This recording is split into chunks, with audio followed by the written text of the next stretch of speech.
Hello, welcome back to What If Naruto is absolutely despised in Konoha and decides to leave and rebuild Uzugakure Part 1. Disclaimer: I don't own Naruto nor this fanfic. Naruto always heard this hoarse voice in the back of his head, a voice that carries so much hatred it's overwhelming. He's only a child, barely 8 years old, sent to live on his own since he was 4. He always opted to ignore the voice. It never really spoke, only growled. Nobody in Konoha ever treated him with kindness. Walking down the street in itself was a dangerous thing to do. With drunk civilians constantly lunging at the blonde, the voice would always growl whenever that happened. Despite the hateful looks Naruto got, the blows to the head, the hurtful words, yet he continues to ignore it like nothing's wrong, like he doesn't notice anything. There were very few people in the village who cared for him, one being Ruka-sensei. He's the academy teacher. Ruka treats him to ramen, and talks to him. He doesn't look down at the blonde with disgust and disdain but with care. And then there's Hokage, though it doesn't feel like he counts.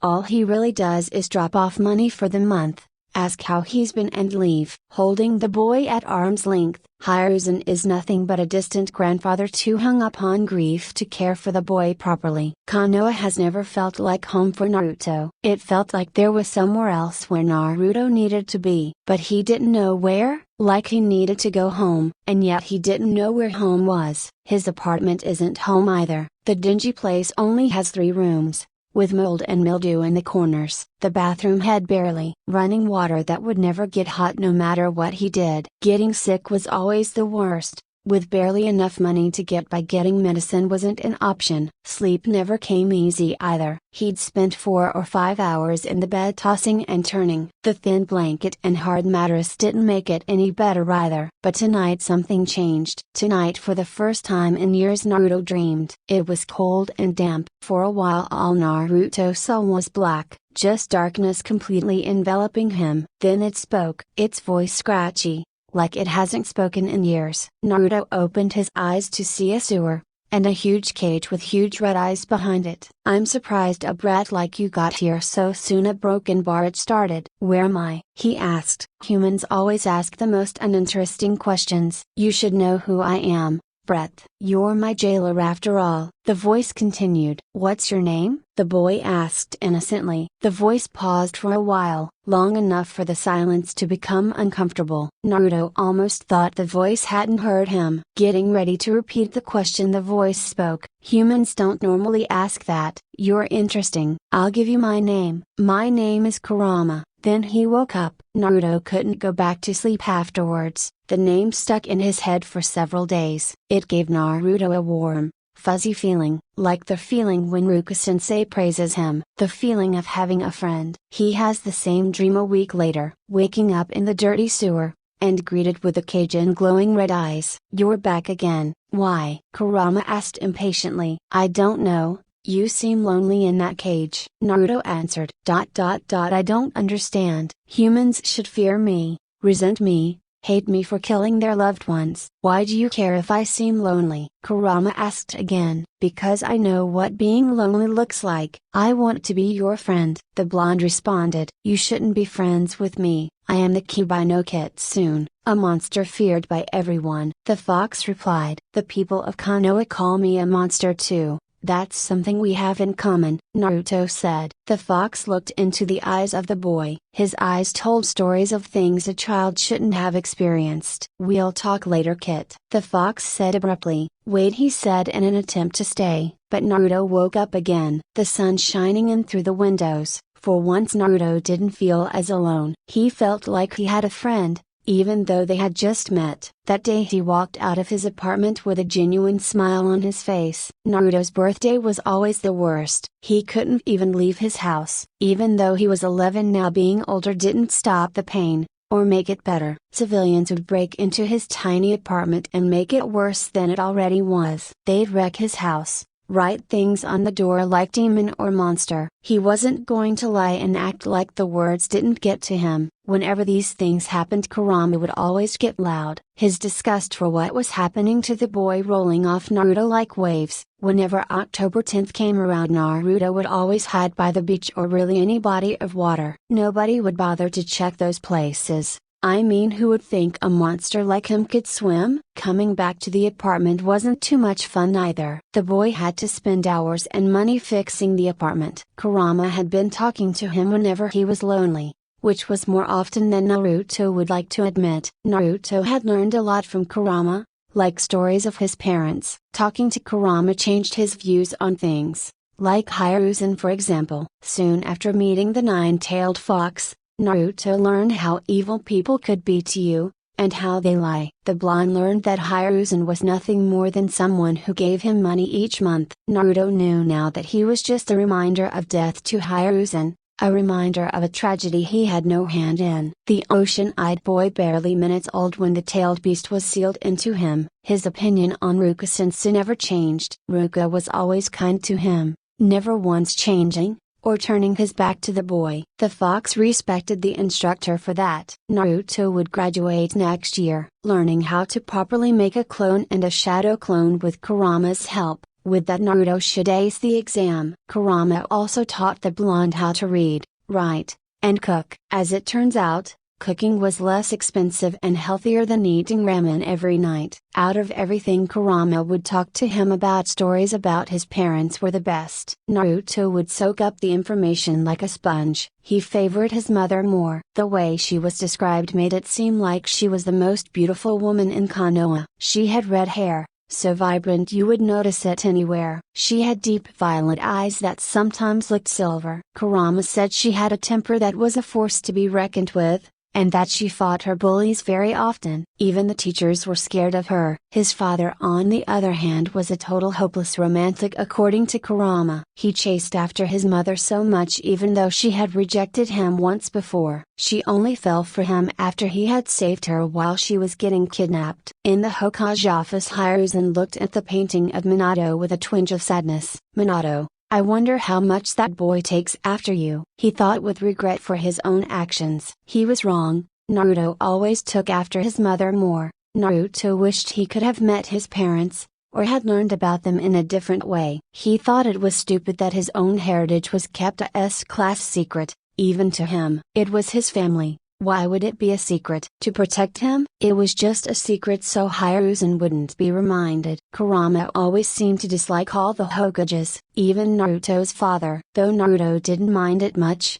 he understood. Who would like to be caged in someone else? Kurama told him to keep up the dumb blonde shtick so that the Hokage and civilians wouldn't hurt him any more than they already were. It would be easier if they saw him as weak. Then they wouldn't take any drastic measures to keep him locked up and in control. Naruto knows most of Konoha sees him as a weapon now, a time bomb waiting to explode. What if they knew he could talk to the Kyuubi? What if they knew he had a bond with the fox? They would lock him up, or even worse, send him to Danzo. Danzo always gave off the worst aura, even though people barely saw him. His name was spoken with such fear and anger. Kurama always hated him. Naruto hoped he would never have to interact with a man, especially with how much he got away with. Naruto is 12 now. With the Genin exams being next week, he wanted Kurama to teach him more. Naruto wants to get stronger, to know more about his clan and their specialties, his chakra affinities. He wants to know everything. The blonde had long ditched the bright orange attire, now wearing ocean blues and more dull colors, a change that did not go unnoticed. Ruka-sensei was the first to notice, along with Sasuke. It was a pretty big change to the people around him. Kurama kept teaching Naruto about his clan and his mother. Get, I think it's time we start actually training. Kurama started. Whoa, I didn't know you could talk without me going to that weird sewer place, Naruto exclaimed. Don't talk out loud, brat. I can hear you just fine when you talk to me by just thinking, the fox yelled. So you can hear me like this? Yes, I can. Anyway, back to what I was saying, you need to actually start training. We need to figure out your chakra affinity. It'll probably be a mix between water and wind since that's what your mother had, but let's just check to be sure. Kurama continued. Don't I need chakra paper for that? The shopkeepers don't really like me, so getting chakra paper isn't gonna be easy, the blonde thought. Why don't you ask that teacher of yours? He should have some, Kurama suggested. Ruka-sensei? Yeah, he probably would have some. I'll go ask him. With that, Naruto headed off to Ruka-sensei's apartment. "Ruka-sensei?" Naruto shouted out. "Yeah, Naruto," Ruka replied. "Do you have any chakra paper? I wanted to check my chakra affinity," the boy said. "Chakra paper? I should have some. Here," the instructor said. "Thanks, Ruka-sensei," the blue-eyed boy exclaimed. "No problem, Naruto," Ruka said with a smile. Naruto headed to the outskirts of Konoha, where the trees were thick and formed a canopy where the sun would shine in through the pockets. It's where he would train, where he could be alone with his thoughts. "And Kurama, you got the paper?" "You're acting as if you can't see what I'm seeing," Naruto peeved. "Breath. Anyway, we need to figure out your affinity for sure. Form some chakra into your hand, then hold the paper," the fox huffed. "Fine." Naruto held out the paper. After a few seconds the paper became damp, then split into two. With that answered, Naruto had an affinity towards wind and water, most likely stemming from his mother's side. "I knew you took after your mom more. I'm glad the only thing you inherited from the stupid yandere is his looks." "Well, mostly his looks. Your hair's turning that reddish color your mom has at the tips." The fox laughed out. "Wait, what?" Naruto said in surprise. The boy started running back to his apartment, dodging civilians and shinobi alike. Once back at his apartment, Naruto checked his hair in the bathroom mirror. Just as Kurama said, his hair was turning the same ruby red color his mother once had. "Holy shit!" he whispered to no one. "Huh? You really do take after your mother more," the fox interjected. "Shut up, you stupid fox. How the hell am I supposed to hide this?" Naruto huffed. "Why do you have to hide it?" Kurama asked. "Why wouldn't I? My hair's turning red, you moron!" Naruto exclaimed. "Breath. Anyway, just cut it or something," Kurama stated. "Does it look like I can cut my own hair?" Naruto asked, annoyed. "Yes." A beat of silence passed. "You stupid fucking fox. This is why you're in a damn sewer." Naruto deadpanned. "What did you just say, you breath?" Kurama yelled. After a few minutes of arguing, Naruto found a pair of scissors and trimmed his hair on the tips. Despite never having cut hair before, he did a pretty good job. It looked normal, for the most part. It was almost sundown by now. "Stupid kid. I'd rather be sealed into your mother again than deal with you," Kurama huffed. "And yet you're still talking to me," the blue-eyed boy peeved. "Shut up. I need to teach you about your clan and sealing." "Why sealing?" Naruto asked. "Because it was your clan's specialty," Kurama explained. "Oh," was all that Naruto said. "Anyway, it'll be easier for me to tell you once you go to sleep, since then you'll be in the headscape." "Well, alright," Naruto said. Afterwards, Naruto got ready for bed. He cleaned his house a bit, brushed his teeth and made dinner, which was just simple salmon and rice. After eating, he got into bed. He woke up in a damp, dark sewer once again. "Alright, I'm here," Naruto stated. "Well, you might want to sit down, because it's a long story," Kurama said. Naruto sat down into the shallow water without a second thought. Even though it was a bit uncomfortable, it was better than standing. "Well, first off, there's gonna be rules," Kurama huffed. "Oh, come on. Rules? Seriously?" Naruto whined. "Yes, rules. First off, don't interrupt me. Second, you ask questions at the end. And third, just pay attention. No zoning out," Kurama said. "Fine, fine," Naruto huffed out. "Alright, well, let's start with your mother. You already know Kushina and that she was an Uzumaki, like you." The Uzumakis came from an island, or well, a country called Uzushiogakure. They were close friends with Konohagakure. They were also feared, though. Kurama began. "Feared? Why?" Naruto asked. "Hey, questions at the end, breath." "But as I was saying, Uzushiogakure and Uzumakis were feared because of their speciality in sealing. Uzumakis always had a long lifespan. They were sometimes called the Village of Vitality. Uzushiogakure was small, though. A village painted with red, golds, and motion blues. It was beautiful for the short time I was there. All my previous Jinchuriki were Uzumakis. Mito Uzumaki, for example, would visit Uzushiogakure from time to time. I can't deny its beauty. They had a goddess. Her name was Ushio, the land obviously being named after her. She is a water goddess. She controls the wind, storm, sky and ocean. She could physically manifest herself at the shrine they had for her. She cared deeply for her people. But that beauty was short-lived. Unfortunately, you see, Uzushiogakure was small. It was an island, where its allies were not close by. A few villages feared Uzushiogakure, feared what they were and what they'd become. Kiri waged war against Usu, along with Iwagakure and Kumagakure. Uzushiogakure fought. They held out for a week, but it wasn't enough. In the end, Uzugakure was leveled. The other villages had won the war. The rest of the living Uzumakis fled, scattered across the 5 great nations. They changed their names or went into hiding. Anything that would keep them alive. The goddess Ushio went into a deep slumber after the demise of Uzushiogakure. It's said that she was too deeply wounded by the loss of her people to continue on.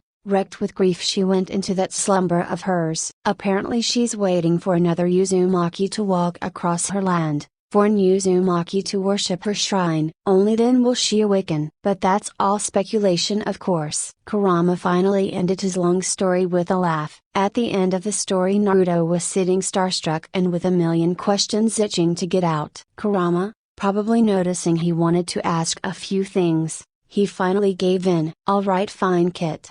What do you wanna ask?" Kurama huffed. "Did my mom see Uzushiogakure get destroyed? Why was Kiri so scared they decided to wage war? Did Kiri try to kill the goddess Ushio? Are there any Uzumaki left? Why didn't Konoha show up and help them with the war? Why didn't any Uzumaki, if there are any left besides me, try to go back to Uzushiogakure?" The boy started. But Kurama had cut him off before he asked any more questions. "Alright, she shall answer your questions, just one at a time. Your mom didn't witness Uzushiogakure fall. She had left before then to become my Jinchuriki. No one knows why Kiri was so scared either. I don't know if there are any Uzumaki left besides you though. I know Tsunade, one of the legendary Sannin, is part Uzumaki. Her grandmother is Mito Uzumaki and her grandfather was the first Hokage, Hashirama Senshu. And to answer your question about why Konoha didn't try and help Uzushiogakure, they did try, but they were far too late. Uzushiogakure was already in ruins for about 3 days. None of the Uzumaki went back since the pain was far too much to bear. To go back to the place where you grew up only for it to be reduced to ash. Kurama answered. That answer alone stunned the boy into silence. His clan, or what it once was,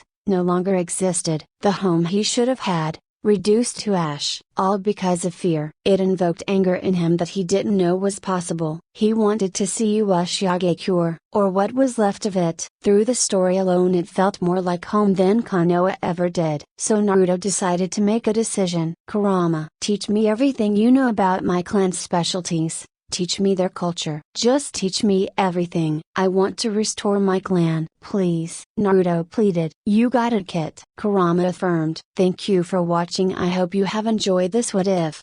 If you have, please don't forget like, comment and subscribe. Also share this video with your friends. The Genin exams were today, and Naruto was sure he'd ace them. Despite not doing too well in his other classes besides Ruka-sensei's class, he was just barely passing those other classes. He wondered who'd he have as teammates. He never paid too much attention to other people. Besides maybe Sasuke, he never understood why people obsessed over him. Naruto knew the boy had been through a lot, with his clan dying overnight, and with the culprit being Sasuke's own brother that he adored was painful. But Naruto understood him, to an extent. With his own clan being wiped out, even though he never knew them and not having parents, he understood Sasuke, even if Sasuke thought no one understood him. Naruto did. Nearing the academy, the blonde was ripped away from his thoughts. Naruto was starting to get excited. Even with the little time he and Kurama had to train, it was worth it. He felt more confident than ever. Taking an empty seat in the back, he zoned out talking to Kurama until Ruka-sensei showed up. Kurama? Naruto called out. Yeah, Kit? Kurama answered. I'm kinda nervous. Naruto said. I can tell.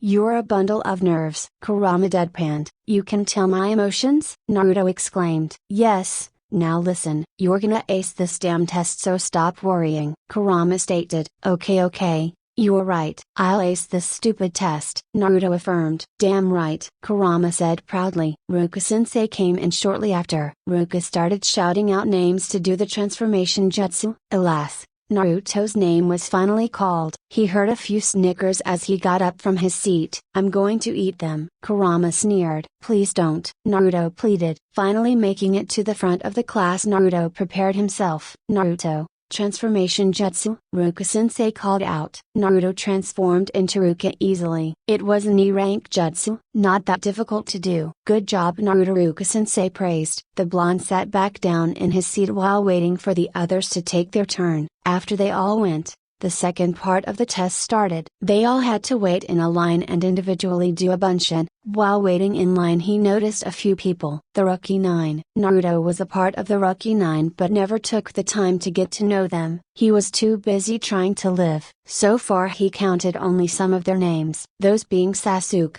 Shikamaru, Choji, Ino, Kiba, Hinata, and Sakura. Naruto never liked Sakura much. He just pretended to like her to fit in. She hit him too much for his liking. She acted like a know-it-all. A few minutes later it was finally Naruto's turn. He walked into the room where Ruka-sensei and Hiruzen sat. "Naruto, a bunshin," the Hokage said. Without missing a beat, the blonde created a perfect bunshin. The clone looked exactly like Naruto, and it worked perfectly. The Hokage looked impressed. Naruto had forgotten he had decided to keep up the dumb blonde thing. "Good job," the Hokage said almost reluctantly. Naruto said nothing. He just turned to Ruka to receive his Hittite. Ruka handed it to him with a smile. But it almost felt wrong. To receive a Konoha Hittite, it should be a Uzushiogakure Hittite, not this. Naruto looked at it and tied it loosely around his neck. "Thanks, Ruka-sensei," Naruto said, completely ignoring the Hokage to his left who was saying congratulations, but Naruto hadn't cared to listen, instead opting to leave the room. Ruka walked out as well. "Alright everyone, I'll be announcing your teams to listen carefully," Ruka called out. But Naruto had zoned out until his name was called once again. "Uzumaki Naruto, Haruno Sakura, and Uchiha Sasuke," Ruka had called out. The last name ripped Naruto away from his thoughts. Sasuke, Naruto had thought. The blonde had nothing against Sasuke, but he didn't like the way the raven was going down. Revenge would only lead to destruction, to himself and to the people around him. And Naruto definitely did not want to get involved with that. Giving the black-haired boy a glance and grimaced. "No!" someone had screeched. It was a blonde with a purple dress. She apparently had a problem with Sakura since they had started arguing over Sasuke. "This is going to be hell," Naruto thought and winced. Ruka broke up the argument and then said these teams are final and will not be changed. "Now moving on, you will all wait for your sensei to show up." With that done, everyone sat down and waited. It took an hour and a half for Team 7's sensei to show up. When Team 7's sensei showed up, everyone else had already left and it was 3 p.m. Sakura, annoyed, immediately yelled at the Genin, "You're late." "A shinobi shouldn't be late, especially one who's teaching Genin," she screeched. Honestly, Naruto was starting to get pissed off, and so was Sasuke. "Yo, I'm your sensei, Kakashi. Meet me on the roof," the silver man said, and disappeared. With that, the 3 kids went up onto the roof where their sensei was waiting. "Stupid Hitake," Kurama growled. "Shut up for like 2 seconds." Naruto huffed with an annoyed face. The 3 Genin sat down once reaching their sensei. "Alright, time for introductions. What about you, Blondie?" Kakashi said, waving to Naruto. "Why don't you introduce yourself first?" Naruto asked. Fine, I'm Hitake Kakashi. I have no intention of telling you my likes or dislikes. As for my dreams, Sir Broken Bar, I have a few hobbies." "Now back to you, Blondie," Kakashi said hurriedly. "He likes porn, by the way," Kurama stated nonchalantly. "Kurama!" Naruto yelled. Naruto cleared his throat quickly to cover the shock on his face. "Well, my name is Uzumaki Naruto. The only dream I have right now is Sir Broken Bar to become Uzukage, and I kind of like ramen," Naruto said. "Shit, I almost slipped up," Naruto cursed internally. Sakura went next for her introduction. All she really did was glance at Sasuke and stutter. She very clearly had some sort of hatred towards Naruto, since she very bluntly said she hates him. "Stupid pink-haired bit," Kurama started. "Don't finish that," Naruto cut him off. Then Sasuke went next. "What about you?" Kakashi asked, gesturing to Sasuke. "My name is Uchiha Sasuke. There are many things I hate,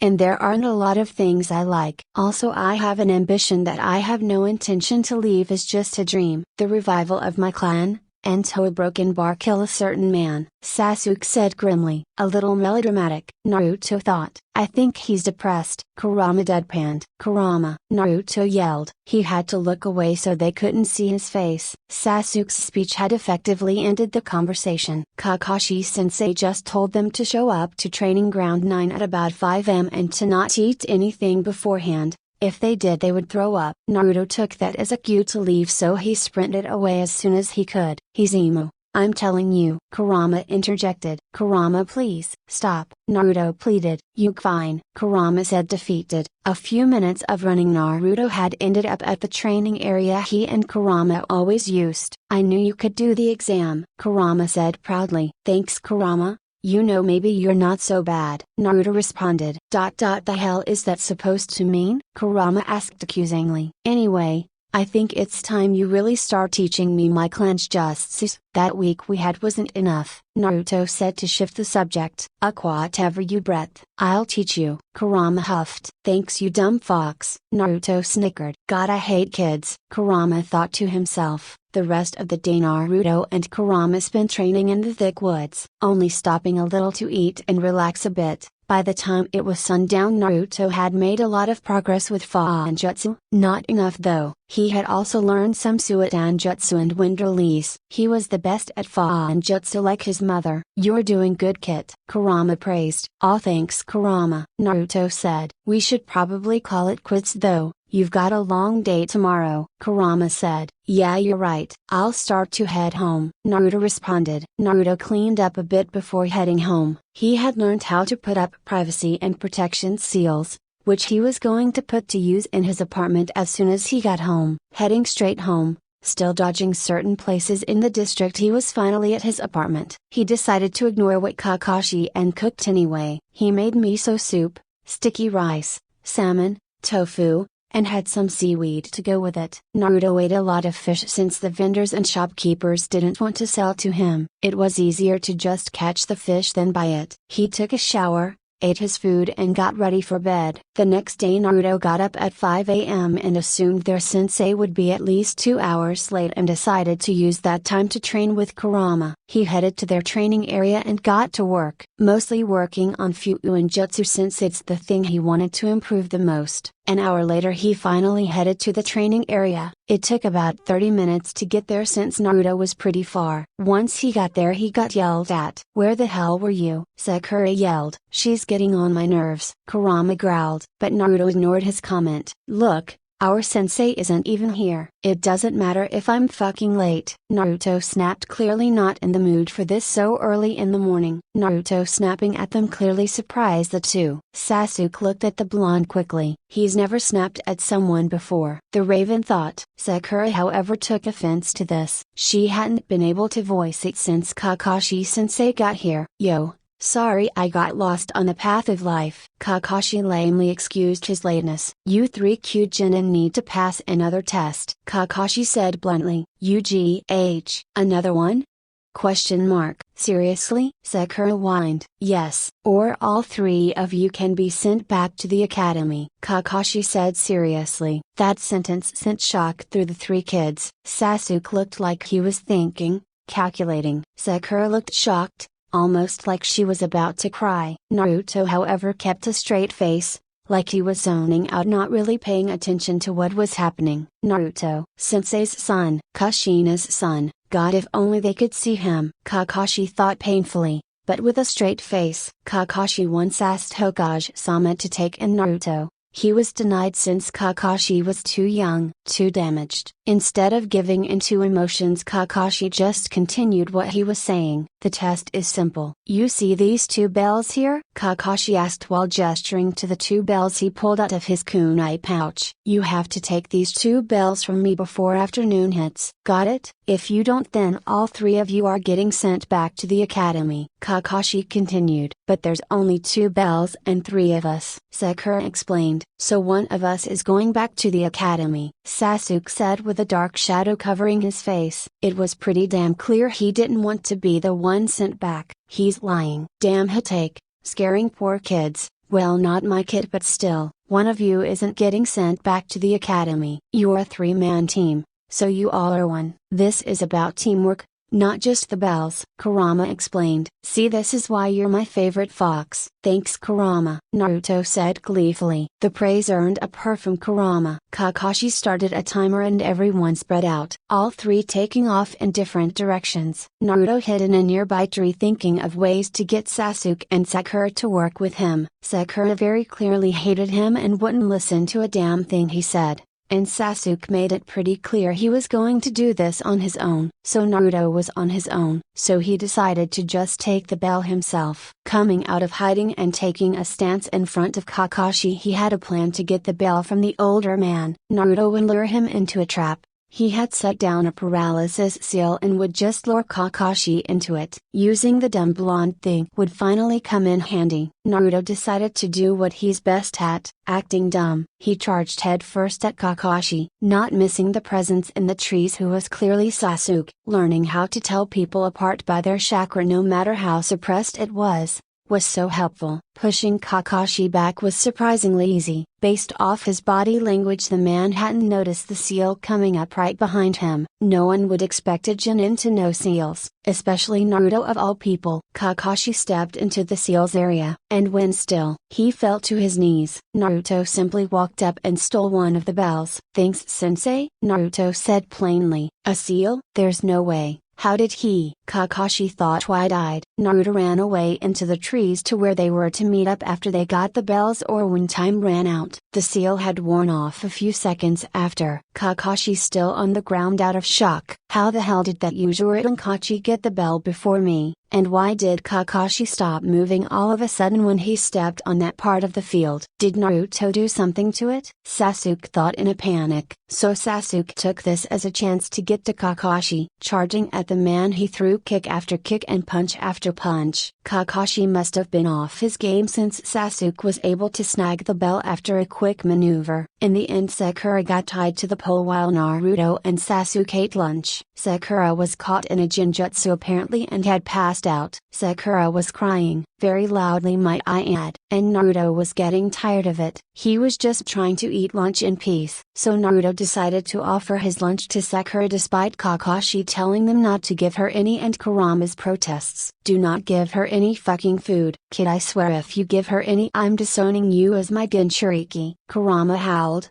his tails flailing in the cage. But Naruto just ignored him. Here Sakura, Naruto said while giving her chopsticks filled with food. She looked surprised but turned away. I'm not taking food from someone like you. Sasuke-kun, can I have some of your food instead? She pleaded with puppy eyes towards Sasuke. For some reason that pissed Naruto off. Sasuke ended up giving her some of his food, albeit reluctantly. She kept eating from Sasuke's bento until Kakashi sensei showed up again. Hey, didn't I tell you two that you cannot feed Sakura? Kakashi sensei yelled, with something that sounded like anger. Well, we're a team, right? We're technically one. It would be wrong to not give my teammate any food, Naruto explained. Yeah, he's right. We can't let one of our comrades suffer while we don't, Sasuke added with an unchanging face. Kakashi sensei looked down at them for a split second. You a broken bar, all pass, Kakashi sensei said with what looked like a smile. What? They all said in unison. This test was about teamwork, even though you didn't get it in the beginning.